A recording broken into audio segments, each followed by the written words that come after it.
Hopkins, Principal and Vigneron. Hopefully I've pronounced that right, from Tellurian Wines in Heathcote, Victoria. Thank you so much for joining me today. How are you? Thanks, Tom. Going well. Yep.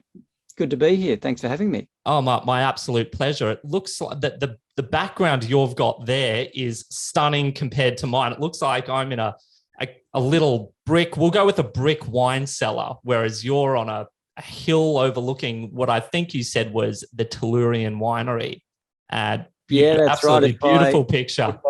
I slowly lean this way without losing the sort of green screen effect. You can see the winery down the bottom of the hill. And roughly where I'm positioned in this photo is the top of the hill that my dad walked up in 2002 when it was all just farming land, and looked around and was convinced by a couple of mates that it'd be a great idea to plant a vineyard and start a wine business. The rest is history. So this is where it all started. And at the time he was running a sort of pretty big engineering firm, and most engineers are fairly predictable, pragmatic, structured, non-emotional, not prone to making rash decisions. So when he rang me and said, I bought a vineyard, it was quite out of character. And I said, how long has this been in the planning? And he said, about a week. So well, the rest is history. Yeah, exactly. Yeah. So much I want to cover, but just quickly. So I want to hear about the Tellurian story. I want to hear about your specific story and background. I know that I don't think it was within your plan to always be involved in the wine game, and that absolutely fascinates me. But also, before we get into that, can you just give us a little bit of a background context to Tellurian Wines? So Heathcote, which is a few hours north of Melbourne. Yeah, so we're Heathcote's 2 hours north of Melbourne. We are probably the closest region that most people would know would be Bendigo, but we're very, very much sort of centrally located in Victoria. Heathcote itself is about 80 kilometres long from the southern end of the region to the northern end, and it runs on sort of a north-south aspect following the Mount Camel Range. And the reason for that is that the soil on the Mount Camel Range is an amazing rich red decomposed greenstone rock that was sort of pushed up in a volcanic thrust some 500 million years ago. As it's weathered away, it's sort of produced almost like a red clay that can be pretty challenging for general farming, but vines tend to love it because the soil's quite friable. There's a lot of stone and mineral content. It's not overly fertile, so what we see is that the vigor is naturally constrained, so it's generally fairly low yielding, but with that we get quite high intensity. And as a wine region, people not familiar with the nuances of Victoria sort of often look at Victoria and say, oh, well, that's a cool climate region. You've got the Yarra Valley, you've got Macedon, you've got Mornington. They're all sort of renowned cool climate regions. So, you're geographically pretty close to them. You must grow Pinot and Chardonnay. But the big difference is that where we are is that we're just on the northern side of the Great Dividing Range. And that Great Dividing Range that sort of runs down the east coast of Australia, then wraps across through the middle of central Victoria, forms a bit of a barrier for the prevailing southern breezes that come off the ocean and keep Melbourne, Yarra, Mornington, Macedon in that cool climate zone. So we're much more inland, continental, warmer in summer, also much drier. So great for growing varieties like Shiraz, Mourvedre, Grenache, Viognier, Martin, Roussanne. So Rhone Valley varieties. And then if you look at other regions in Europe where the climate's pretty similar to the Rhone Valley, you're looking more at southern Italy. So, we take Sicily, where Neridavla is grown, and Campania, where Fiano is grown. Mm-hmm. as two varieties that we've planted here that are known to perform well in hotter, drier conditions, and they've performed really well here in Heathcote. And on that point, I was going to ask you this at some stage, and I may as well ask it now. Just a little bit of basic wine education. You've mentioned everything from Nero d'Avola to, I know you guys do a Riesling as well. I think we've got a couple of bottles of it on the shelf, and I think it has aged, FYI, beautifully. It's good. It's absolutely wonderful. How do you support such a diversity from big, bold Shirazes? You guys are really renowned for your Shiraz. I think it was your dad's enthusiasm for Shiraz that instigated, I think I was reading it somewhere. He wanted to buy the winery because he was just over the moon about Heathcote Shirazes. And I could be wrong. Correct me. No, that's right. And I mean, Heathcote is best known for Shiraz, and something like 2/3 of all 80% of the vines grown in Heathcote are red varietals. Mm-hmm. And of that 80% that are reds, about 80% of those are Shiraz. So Shiraz is by far and away the dominant variety in Heathcote. So it's again sort of coming back to climate, where we're warm, but we're just a fraction cooler than, say, Barossa and McLaren Vale. So we can get that intensity of flavour, but often in a variety like Shiraz, but often in a style where it's not too rich, not too heavy, but it's definitely got flavour intensity. So that's something that appealed to Dad, and that was sort of a driver of setting up Tellurian. He'd been literally following Ron Lawton from Jasper Hill. He'd been following his progress since the very, very early 80s, where Ron was out there sort of beating the Heathcote drum and one of the only ones doing it. So so there was a long-term, what would you call it, investigation, trial, tasting over 25 years before the quote unquote investment came together with the purchasing of the land that we've got now. And Heathcote can be diverse. You mentioned Riesling before. We grow Riesling. We love Riesling. You could argue that Heathcote is too warm for Riesling, but that's probably the only odd one out of the lineup that traditionally comes from a cooler region. And the risk that we felt in planting Riesling, and we only planted a couple of acres, so it was all things considered fairly low risk, but we planted a couple of acres, and the main concern with Riesling was whether it would hold up enough natural acidity. And we found that as a variety, it loves the soils that we've got here, and it holds its acid really well. And we're able to create quite a fresh, minerally style. And there's a couple of there's probably another 5 producers in the region that are doing Riesling, and you see a regional consistency with sort of freshness, minerality, and great acidity. In terms of all the wines you produce and grapes you plant, what is your pick? So I've just made a couple of notes here. You guys have recently received some pretty big scores, I think, on the Halliday front. Your Tranter, and is it Sommet Shiraz? Sommet. Yep, Sommet. There you go. There's my. That sounds French. I probably butchered it. If you take the French pronunciation, yep. So. In fact, the Sommet block is literally as high as where I am. I don't know if you can see behind me there. Most of the vineyards sort of on that, still on the slope, but not quite as high up the hill as the Sommet block. But that was a bit of a project that we started in 2014, a very close planted vineyard inspired by the vineyards of the Northern Rhone that are planted very close together, very high density plantings. We submitted that to the Halliday team for the first time in this current edition of the Halliday Wine Companion. I'm looking on the left because I think I've just got one there.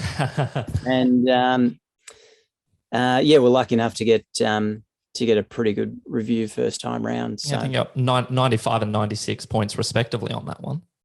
Yeah, Tranda Awesome 95 scores. and the Somme 96, which I think in this book makes the Somme the highest scoring wine out of Heathcote.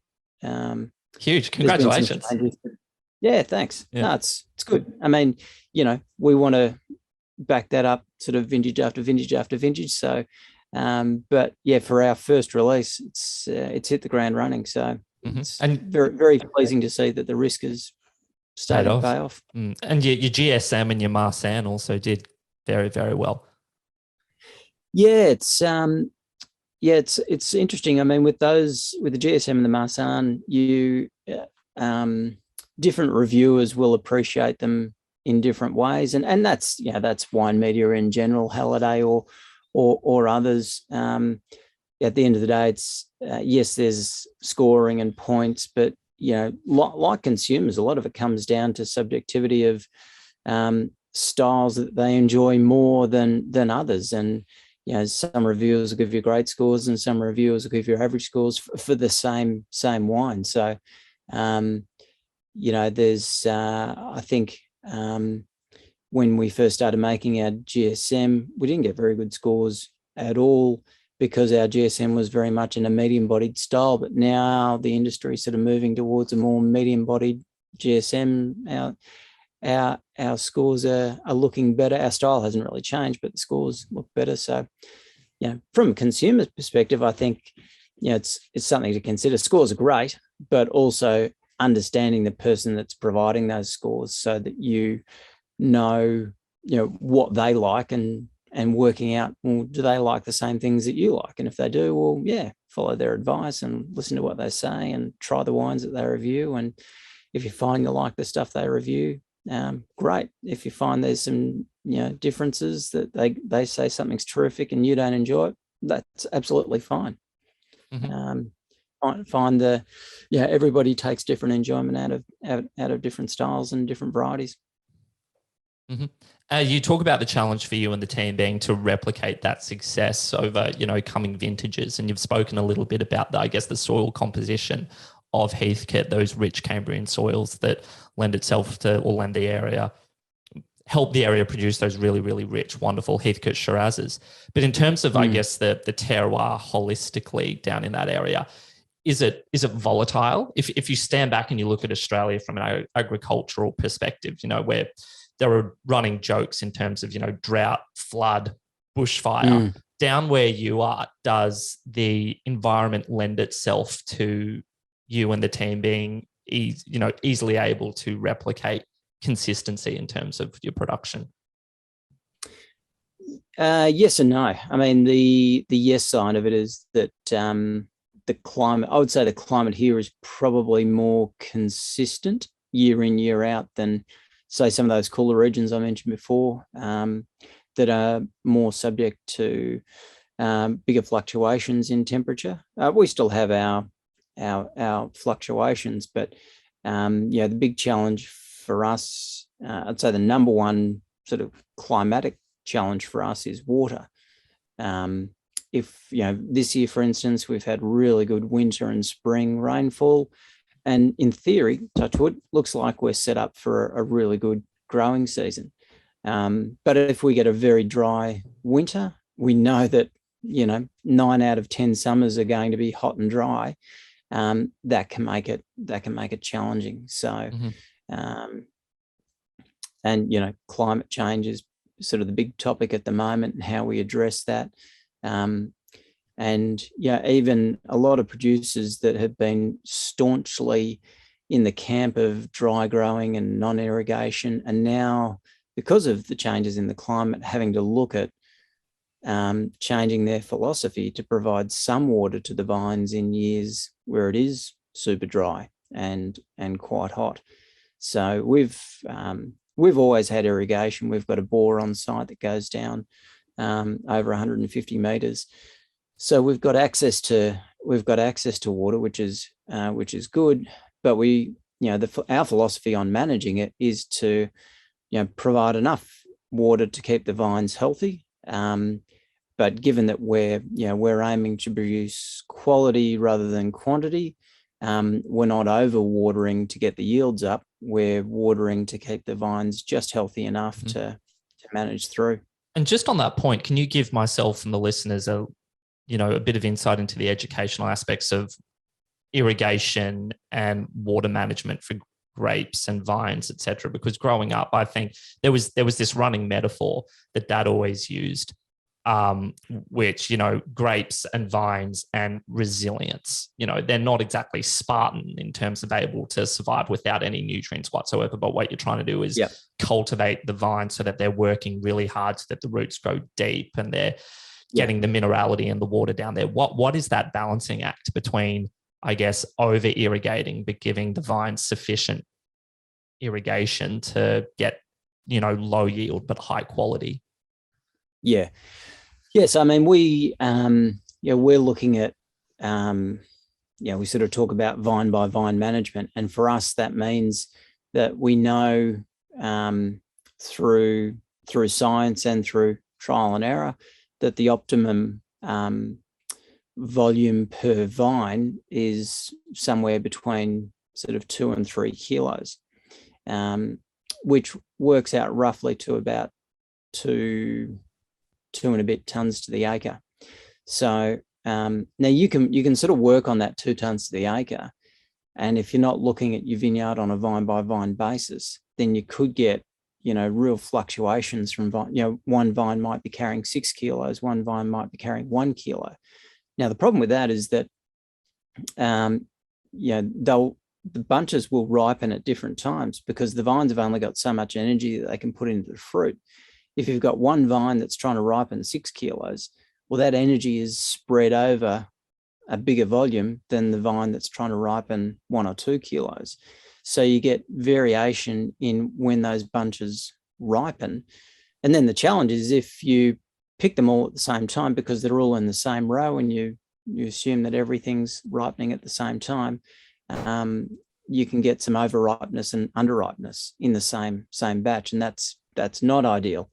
So what we try and do is manage each vine on a vine by vine basis. So manage the water so that the vines are healthy enough. And there's certain times throughout the year where they need more water than others. Just prior to veraison, they typically need a bit more water. And then around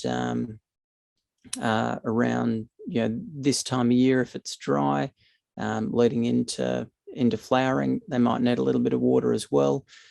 We've got soil moisture monitors buried sort of deep below the subsoil around the vineyard, so we can check the soil moisture monitors to see how dry it is down in the subsoil.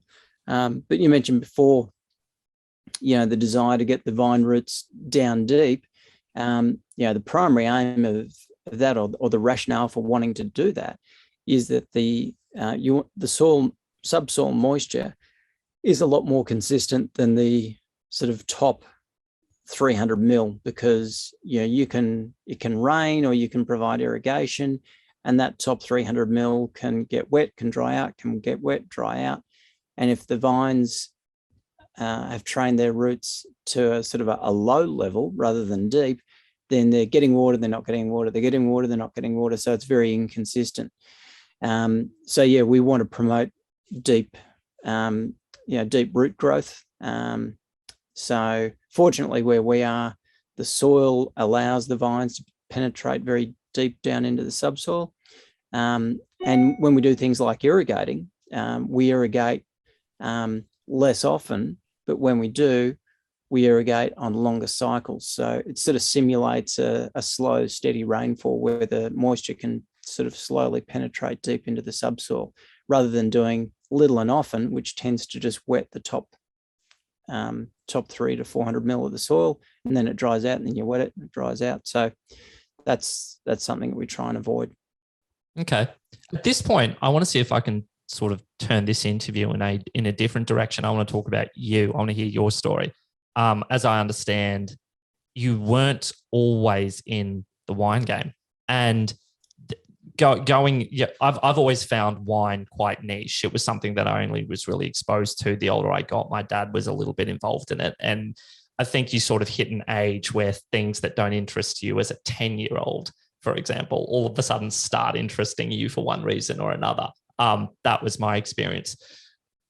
With you, well, can we start the story of Dan Hopkins? So went to school, went to uni. What was it that sort of changed your perspective and made you think that you might want to get into the wine game? Yeah, well, I worked for Love Sport and had grown up with a dad who's very passionate about wine and collected wine, and through my teens, as you start to taste wine for the first time and discover it, he'd pull out interesting old bottles and try and educate an immature palate to the best of his ability. I'm familiar with that. Yeah. So, and I think most people in wine have got a similar story about having some sort of exposure at that point, and mine was similar. But and then so I loved sport and fortuitously got a job working at Nike, and then that led into sports marketing, and I ended up being with Nike for just over 12 years. So you're a pretty handy footballer and track athlete. If I average footballer, but I could run a little bit. Yep. So yeah, I was involved in athletics through high school, and then ran competitively through my 20s. I ran a sort of a niche competition called the Pro Circuit, Victorian. You might have heard of the Stall Gift, those sorts of events. I ran that sort of stuff through my 20s until my knees finally gave way. But yeah, always loved running and loved being involved in the sport, and that sort of helped my job at Nike. I was involved in sports marketing, so I'd be sort of signing Nike's elite athletes. So had the privilege of working with Steve Monaghetti and Kathy Freeman and Craig Mottram, Benita Willis, amongst others who were at the top of their game, Karen McCann. So yeah, they were sort of the best in Australia, and in some cases the best around the world. So that was great. Did that for a long time, and then started doing an MBA. And I'd been at Nike for such a long time. I was sort of ready for another challenge. And as I was doing the MBA, I think one of the first subjects that we did was marketing. One of the first projects in marketing was doing the lecturer said, "I've got a friend who's got a winery. Does anybody want to do a marketing plan for them?" And I put my hand up and I said, "Yeah, I'll have a crack at that." And that was sort of the point which I really sort of did a deep dive into the industry, and any opportunity I had sort of for the remainder of the MBA, I would choose projects that were based on the wine industry. And the more I sort of dug into it, the more fascinating it became for me. And through my 20s, my own personal interest in wine had grown. I suppose what I would consider the normal path of going with friends to cellar doors, tasting wine, having much more of an interest in what came out of Dad's cellar during special occasions, and picking his brain on what he liked and why he liked it. So there was a slow sort of development of my appreciation for wine at the time, and then combined with doing the MBA, found the business side of it really interesting. And once I finished the MBA, there was a job that was advertised at Domaine Chandon in the Yarra Valley for a marketing manager, and I threw my hat in the ring and got that job. So that was my first foray into the wine industry. So fast. Oh, sorry. Go on. No. Yeah. Well, fast forward a number of years, and now you're co-principal with your father of Tellurian Wineries. Did you ever see that happening, or is that a dream come true for you? Is it something you have to manage very carefully? How did that play out? All of the above. No, I didn't see that being a likely path. When Dad bought this block, the plan, according to him, was just, plant a small vineyard and make enough to sell to family and friends and maybe a couple of local restaurants, and that was it. And even when I was working at Domaine Chandon, we'd often talk about, we talked a lot about wine, both in the production side and the appreciation side and the business side, and I then left Chandon and I was working in the property industry, but sort of kept a keen interest in what he was doing with the vineyard, and he got a bit excited and started planting more vines, and then got close to actually, making the first wine, and choosing a winemaker, and would keep me up to speed in terms of what was happening there, and then as it got sort of ready to release the first wine that was bottled, he then started picking my brain more about sales and distribution and how all of that works, because in terms of production size, because he'd planted more vineyard, there was more to sell. So I said, look, why don't I write you a marketing plan? So I did that. And as I was writing the marketing plan, I thought, well, Daniel, you're pretty good at this. Pretty interesting to sort of see this through, not just hand it over. And I handed it over to him, and he said, oh, there's a fair bit of work involved in this. And I said, yeah, there is. Yeah, it's probably as much work in selling the wine as there is in making it. And it's a very, very competitive industry. And you may be able to argue 20 years ago that great wine would sell itself, and I think there's still some truth in that. But it's I think the standard in Australian winemaking is so high now. Yes, the wine has got to be great, but that's just the sort of benchmark point of entry. There's got to be, you've got to think really clearly about who you're selling it to and why they would want to buy it. And so I helped sort of put this rough marketing plan together, and then Dad was sort of thinking about, does he retire from his engineering business and early, and maybe sort of put more focus on the wine business, and I said, well, why don't I jump in, build the brand for a couple of years, see how it goes, and build it up, and then when you're ready to retire, you can jump in and take it on from there, and that was 11 years ago, and I'm still going. Wow. And the business has changed a lot since then as well. So we've planted a lot more vineyard. We built a winery. We built a small cellar door to start with when we built the winery in 2012. But 12 months ago, we opened a newly built cellar door that's got a commercial kitchen, a large restaurant space. So so the dynamics of the business have changed a lot, both in production and sales. Okay. I want to talk a little bit about wine and family. So if you look at a lot of the old world wine growing regions, Italy, France, it's very common to see, successive generations in families picking up where their fathers left off and carrying on that legacy. And I think, at least as far as I'm aware, there are similar traits exhibited in Australia, especially with small family-owned wineries. What does that mean to you to be able to pick up something that your father started and carry on with that? And is that something that you can see your children maybe being involved with, or do you have, a more open perspective in terms of their involvement? What are your thoughts on that? Do you see, I guess, what is my question? Family involvement pivotal to the success of a business in Australia, or a wine business particularly, because I think it's something that you notice in wine more prominently than you may in other areas. Yeah. I think family's really important. And the running joke in the wine industry is to make a small fortune in wine, you have to start with the big one.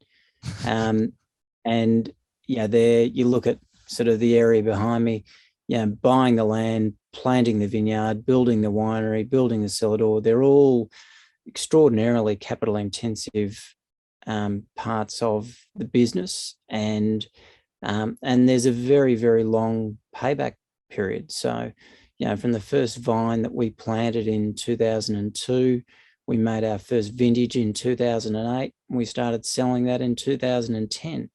So there's not many other businesses around where from the first dollar you put in, you actually start getting a dollar back 8 years later. That's, from a financial perspective, that's pretty challenging. And I think that's why, one of the reasons that a lot of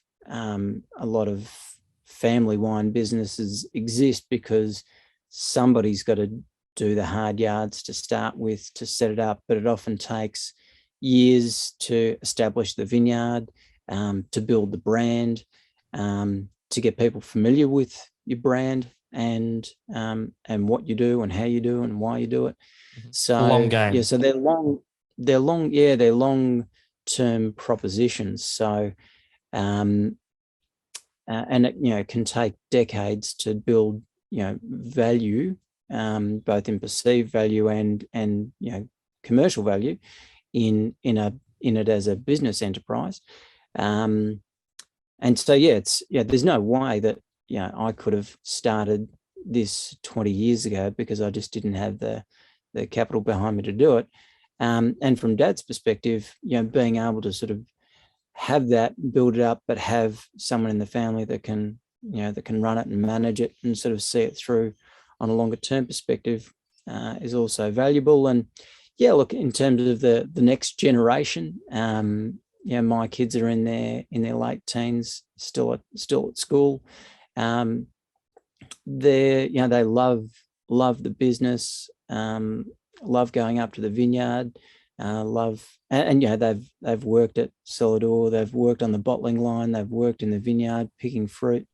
So they've done a whole bunch of different components of the business, and we're very open in sharing with them the operations, the management, the financials of how it all comes together.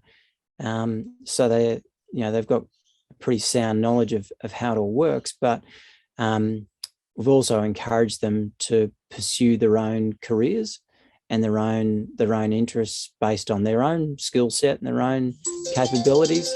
And I think that's important as well, because if you're going to be involved in the wine industry, there's got to be an enormous gravitational pull to get you there, as you probably have experienced, because it's a competitive industry. It's a long-term proposition. I'd be very comfortable if any of my kids said that they wanted to be involved, but it would have to be after they've explored career options, after they'd gone to uni and studied whatever they want to study and worked in whatever field they want to work in. And if they got to a point where they said, look, I'm just so passionate about this, I really want to get involved, then that's the time where you say, okay, well, let's look at what that looks like. But I would hate for them to feel that they were pressured into following this direction because it was the family business and because it was an expectation. I think you have to have a burning passion for the industry to be able to enjoy it and enjoy the successes of it, deal with the challenges of it, but also look to the future of where it's going to be into the future.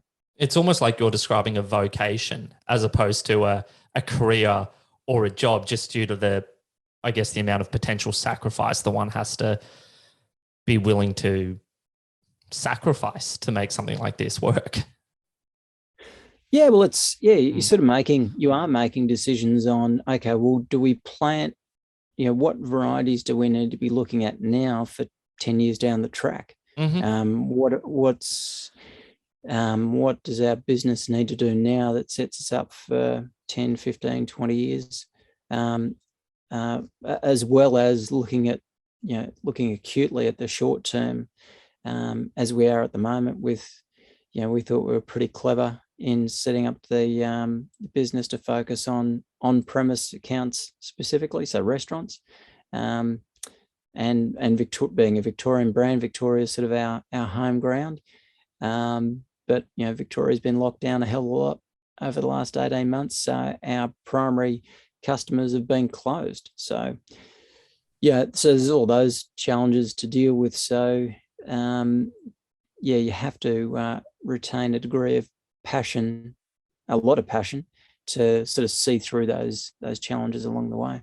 Mm-hmm. You talk about an increasingly competitive wine landscape from the time you entered the wine game through to the present, and you've been involved in a number of different companies. If you contrast your current family winery, Tellurian Wines, with some of the bigger players out there that are, big corporates as opposed to small family-owned enterprises, do you see big differences and challenges that are created because of the existence of the two different approaches to winemaking?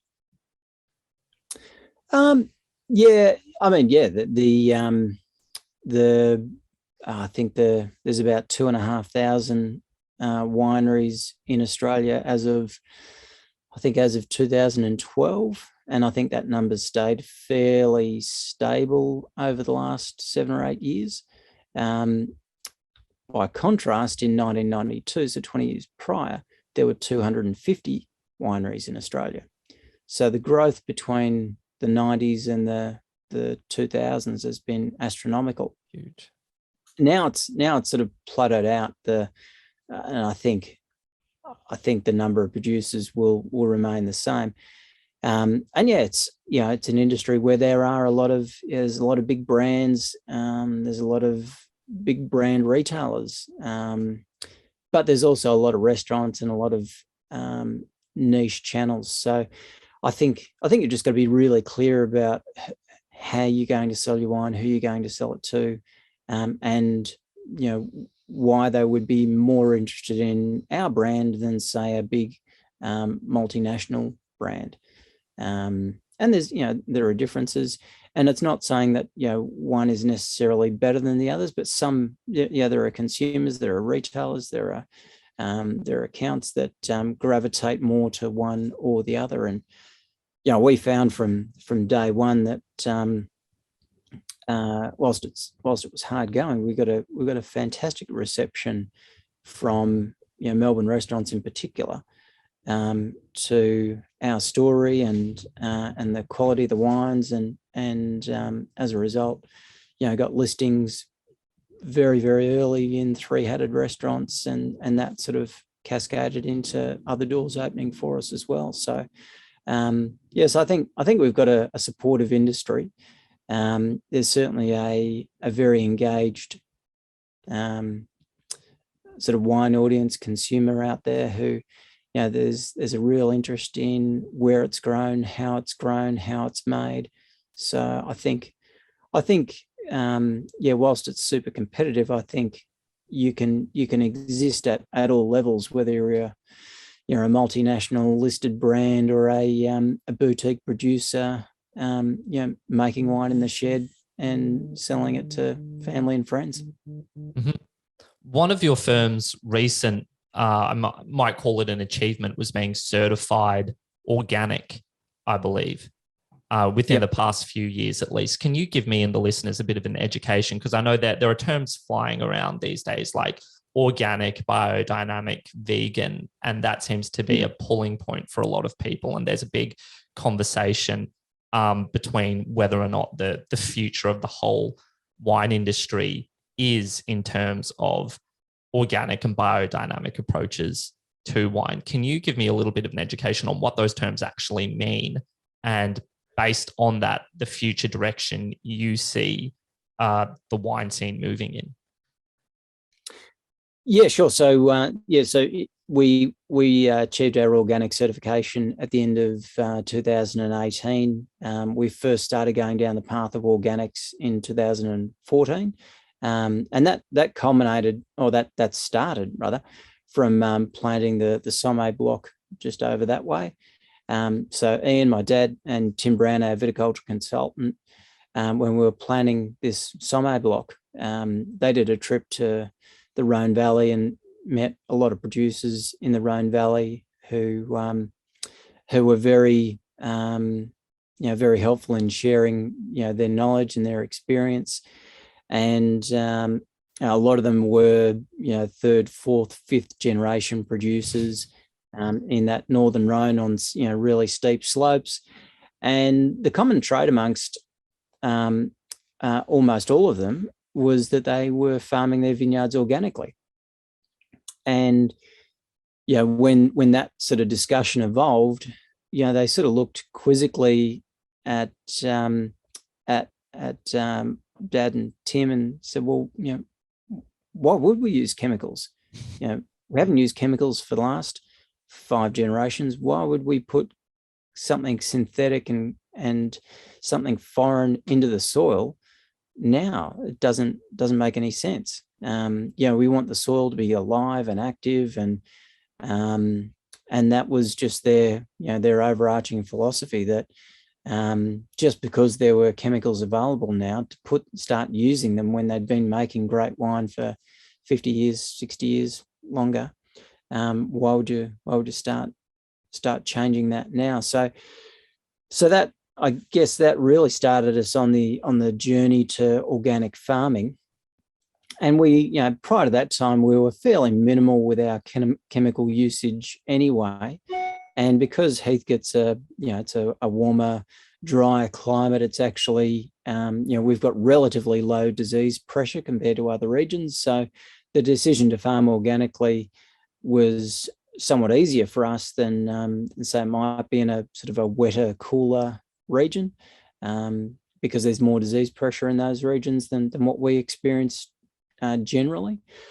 So it meant cutting out pesticides, herbicides, or synthetic versions of those, or chemical versions of those.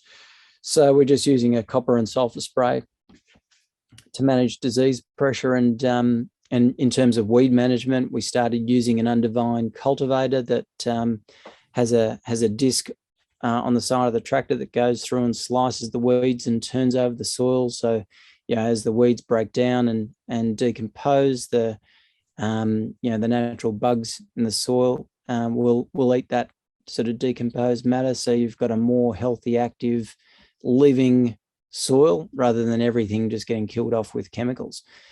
And philosophically, we like that approach. It does seem a lot more sort of natural, sustainable to do that, keep the soils healthy. And I think in the time that we've been farming organically, we've seen the vines look healthier, and interestingly, they appear to be more resilient when it comes to coping with hotter, extreme heat days through the summer, which is great. So then you've got biodynamic farming is sort of taking organics to it's a different angle. There's some elements in there that I think are quite interesting, but there's some also elements in there that I'm not fully convinced about. I've heard of things like planting cow horn manure in horn on the full moon or something. Yeah. Well, and I think again, there's probably elements of that makes some sense. And I think the connection with the moon, I think there's potentially some relevance there. We sort of haven't gone down that path specifically. That's another philosophy, and there's some people that absolutely swear by it. We haven't pursued that yet, but I know a couple of growers that think it's the best decision they ever made, and swear by it, which is great. There's some things that don't make sense to me from a scientific perspective, but that's fine. There's each their own, I guess.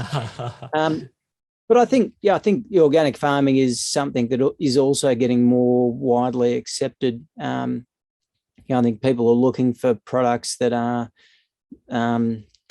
less likely to have chemicals in them, and Right. and So I think just there's a growing awareness. to bring it back to a definition, could you define organic in terms of, would you like use chemical intervention or No. So artificial? no. So there's no chemicals used Right. in the vineyard. Yeah. Yeah. Okay. Or the winery. Yeah. So and then we're certified by Australian Organics, and they come out and do an audit frequently to make sure that we're doing what we say that we're doing. Okay.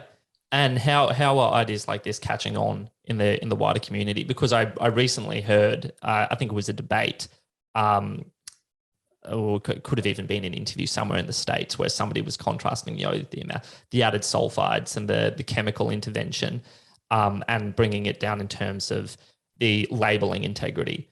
Because I know the laws in America are quite loose when it comes to what you must disclose on a label. And this having health ramifications, etc. But this was, I guess, discussed in a wider context of whether people are sort of getting sick and tired of, I guess, not being able to trust what's in the bottle, and therefore this return to old world traditional winemaking methods where you're just letting the land and the terroir speak through the wine. Yeah, well, I think if you're certified, that's effectively the stamp on the label that guarantees that the way the wine has been made and the vineyard that it's been grown in. If you're and there's a lot of growers that have been farming with organic principles but haven't sought that certification for whatever reason. So it'll be interesting to see whether they get certified in the coming years or not. And our approach was, well, if we're organic and farming organically, we may as well tell people that we are. If they're making a choice based on that, they'll at least make an informed choice knowing that we are organic and we're certified organic. And in the US, it's even more strict in terms of their labeling of what's organic. The loose part is the term natural, and we're starting to see that a lot more in the wine industry, where wines are being called natural or made naturally, with low winemaking intervention or low sulfur, for instance. But there's no regulation around that to define what natural actually means. It's been sort of more defined by those that use it in the industry. And so you could have a wine that's made in a natural style with low sulfur, low intervention, but the fruit could come from a vineyard that's sprayed every week with chemicals. Yep. But people in the industry are still using that term natural. So that's the part that's probably a little bit misleading, and that's the part that hasn't been sort of structured as such. Now, that's not saying that all natural wine is made from fruit that comes from vineyards that have had a lot of chemical sprays, but unless they're certified organic, you won't know that. Mm-hmm.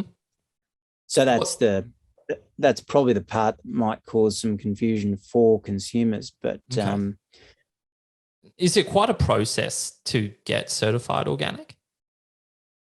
Yeah, it takes 3 years from the first application and the first visit by the ACO. They come out to the vineyard, they come out to the winery, they do a complete audit to start with. So there's some checks and balances that that you have to you've got to provide a lot of information. You've got to provide evidence that and a plan for how you're farming that complies with organic practices. So yeah, it's a very, very thorough process, and you know, at the end of the day, I'm quite pleased that it is, because if you're stating that you're organic and you're having the ACO certified organic label on your product, whether it be wine or any other food, you know, from a consumer's perspective, you want to make sure that, you know, that is legitimately organic and that it can't be used frivolously by anyone at their discretion. So there's a very strict process around it. Okay. You've been extremely generous with your time, and I've still got a few more questions to ask you before I let you go. So I'll try and steamroll through them. Can you give me and the listeners a bit of a who's who at Tellurian Wines? So we'll start with yourself. You're a co-principal and vigneron. Yeah, yep. So my dad Ian Hopkins started the venture. As I mentioned, I came in 2010 to sort of act as general manager and run the business, and most of the focus on that was sales and marketing and getting our wine into restaurants and stores around the country, and then internationally. We've got a good presence in the US now. We used to be in China, but not anymore. That's another story. So Ian, my dad, was the founder. I mentioned that he was an engineer. He ran his engineering firm until 2016, when he officially retired from running that business, and has always been very, very, very hands-on in the running of Tellurian and sort of setting the vision for Tellurian, and is still very actively involved on a day-to-day basis.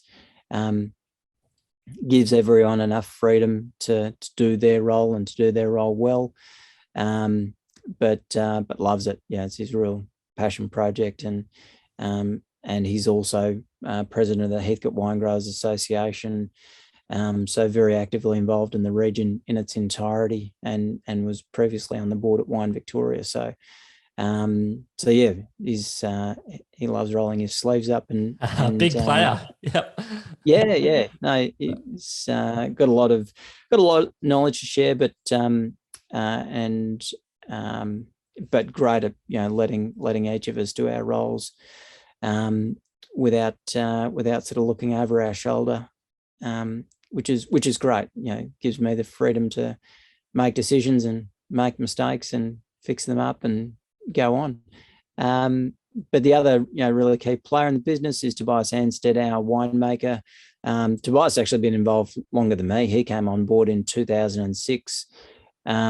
Originally, when Ian, my dad, was looking for a winemaker, Tobias came with very high recommendations from people within the industry about his capability and skill set, and, you know, that's been evident to us from day one. At the time, he was chief winemaker at Balgownie Estate in Bendigo, and great job, and did an exceptional job for those guys for 8 years.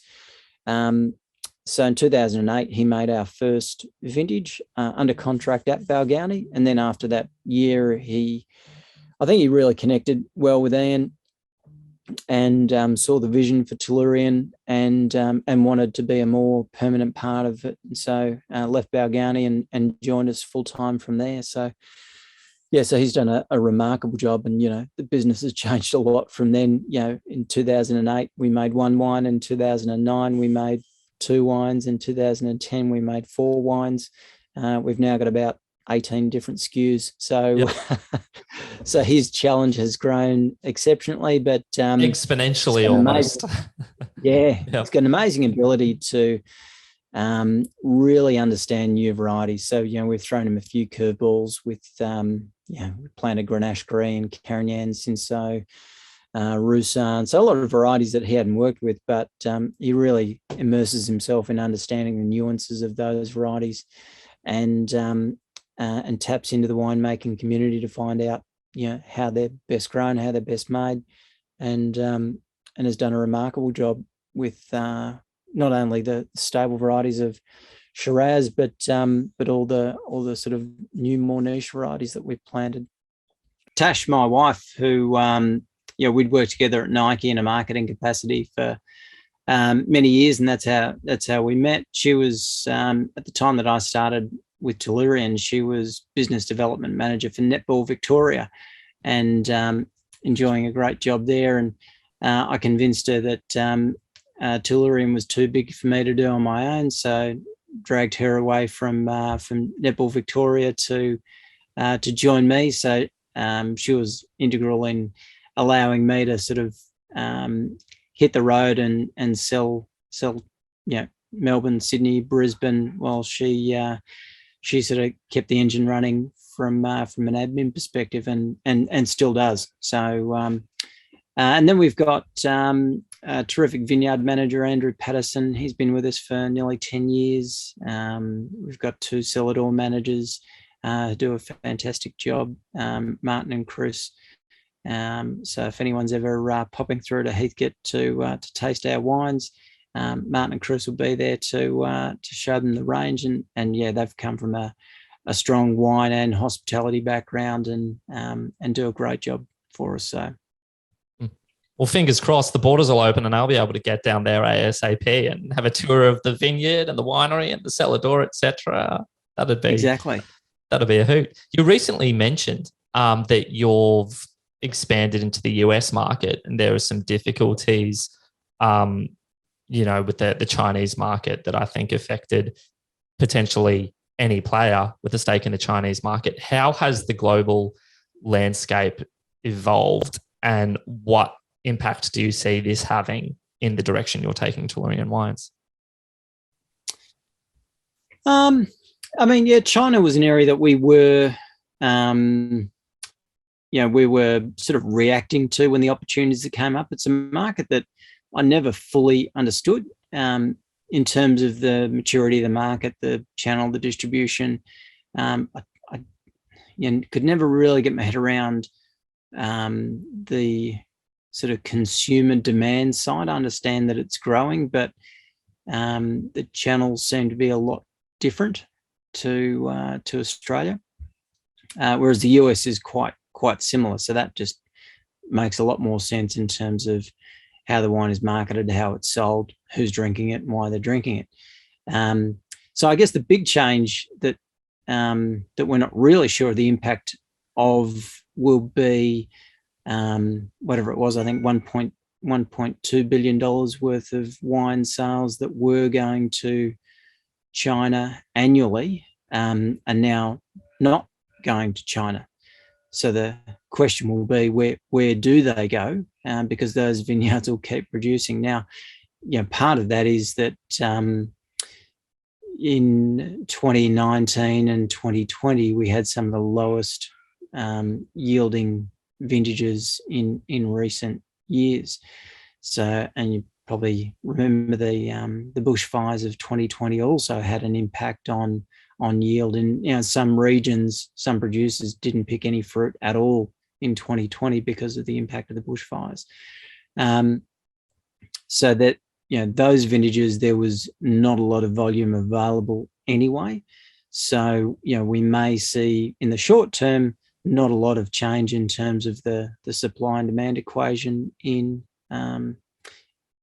with Australian wine in both Australia and around the world. But the question long term will be, once production returns back to normal, what will be the impact of China not being in the mix, and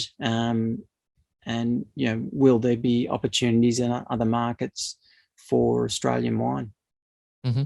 I know that COVID has greatly, changed the game in the way people market and sell their products. How do people get your products if they're interested in buying them?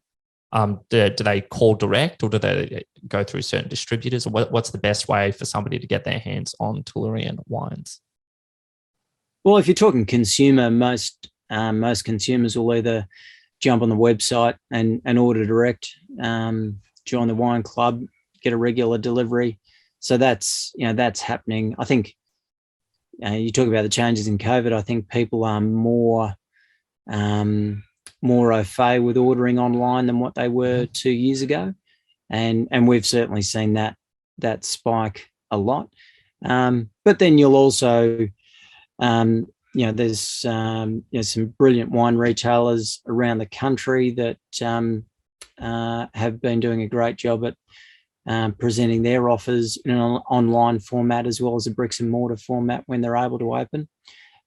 So that's another way that people can get their hands on our product, where you won't find us in sort of the large big box retailers or the supermarkets, but we've certainly got a reasonable footprint in Victoria with sort of boutique fine wine retailers. Generally, they'll stock, one or two or three of our wines, and then we've got a reasonably good presence as well in New South Wales, a little bit in Queensland, a little bit in WA, South Australia. They're a bit more parochial, so I need to do a bit of work over there. But online has certainly been a huge. We've seen a huge growth with people who are familiar with the brand, jumping online and ordering direct, which is really comforting to see that brands like ours are getting great support from people that are wanting to support small family businesses and drink great booze. Okay. Short to medium to even long term, what's the future for Tellurian Wines? Have you got any big projects in the mix that you're working on that you can share, or you just is it toughing out the current adversity that COVID provides? What's going on? Yeah, I think we saw some. We're still in lockdown in Victoria, so the short term focus is seeing restaurants open up, and that's still a huge part of our business. And we really hope that those restaurants can hit the ground running once they open up, and I'm sure they will, because the pent up consumer demand for people to go out of their houses and have a meal and have a glass of wine will be quite high. So I think we'll see performance of restaurants return fairly quickly. In most instances, there's probably some exceptions, but I think generally speaking, things will get back to sort of normal-ish fairly soon. So that's the immediate focus, to sort of throw everything behind the restaurants and make sure that they're able to have a really good Christmas and trade well. Sort of beyond that, our Cellar Door has been a real focus for us. As I mentioned, we opened the new Cellar Door in the middle of the pandemic last year. Heathcote as a region is just that little bit further out from Melbourne, so we don't get quite the traffic that Mornington and Yarra Valley would get. So there's a real focus on helping to tell that story from a tourism perspective, to encourage people to come to visit the Heathcote region. And it's quite a relaxed experience. I've been to the Yarra and Mornington on the busy weekends, and it can be incredibly busy, and it would be really challenging for some producers to provide in those regions to provide a really sort of authentic one-on-one experience. But because we're a little bit off the beaten track, it's quite a relaxed, calm, casual experience when they come and visit us, and a lot of people are really enjoying that getting away from the hustle and bustle and having a glass of wine, having that sort of one-on-one contact with the Cellar Door manager, who has also been out in the vineyard, pruning the vines and picking the fruit and helping to make the wine. So it's very much a hands-on process, even for our Cellar Door team to get involved during vintage. So they've got a great knowledge that they're happy to share with consumers when they come and visit, which is great. So I think the Cellar Door will be, once things return to normal, people can come and visit more readily. I think that's a huge focus for us. In the vineyard and the winery, where we've got some new varieties that will be coming online in the next couple of years. We made a Rhone white blend in 2020 for the first time. our TWB that's a combination of Roussanne, Marsanne and Grenache Gris. There's probably only a handful of vineyards in Australia that have got Grenache Gris planted. So, it's exciting to sort of be leading the way with Grenache Gris. And we've also got a Rhone Red blend that'll be coming. We hope to make that in 2022, so this coming vintage for the first time. So that'll be that'll include our Carignan and we're also looking to plant some Cinsault. So so we've got little niche projects coming into action over the next couple of years. And we've just been in the US for a little over 12 months, but have been absolutely blown away by the positive response that we've had over there. So that's looking pretty exciting. Our biggest problem there is probably supply. So we've had to put them on a fairly tight allocation. It's just such a big market that there's only so much that we can supply to them. But there's a real interest in, I guess, the style of our winemaking, the varieties that we're using, and it's been very flattering and humbling to see the response over there. That's great. I know you guys have a pretty strong footprint now in the little Midwestern town of Kansas City, which is very dear, very dear to my heart. So I hope you guys, I hope you solidify your position there and continue pumping them and plying them with great Heathcote wines. Absolutely. No, we when we're allowed to get on a plane, look forward to going and visiting your relatives over there and pouring a glass face to face. There's plenty of them, and they love their wine. So I've heard. Hospitality is their forte. My final question for you is your wine of choice. If there was anything that you've produced since the winery's inception, what would that be? Really good question. For me, it comes down to what I'm doing at the time, what I'm, what's going on around me, what I'm eating. If it's just open a bottle straight away for immediate enjoyment, I'm probably going to, rosé or Grenache just for the pure drinkability and immediate enjoyment. If it's food matching, sitting down to pork belly with Marsanne is one of my favourite food matches of all time. And probably on the red side, it would be our Trenta Shiraz with 3 or 4 years bottle age, and slow roasted lamb and garlic and roast potatoes is just love it. I'm frantically taking notes here, and I'm gonna see what I can do on the food and wine pairing scene in the short to medium term on my end. Dan Hopkins, thank you so much for joining me. It's been a thoroughly interesting interview. I've loved hearing your story, the Tellurian story, and all about the wonderful work you're achieving. And all my very best to you and the team down there at Tellurian Wines, and only big things to come from you. I look forward to seeing it. Thanks, Tom. Good to chat. Really appreciate it. No worries.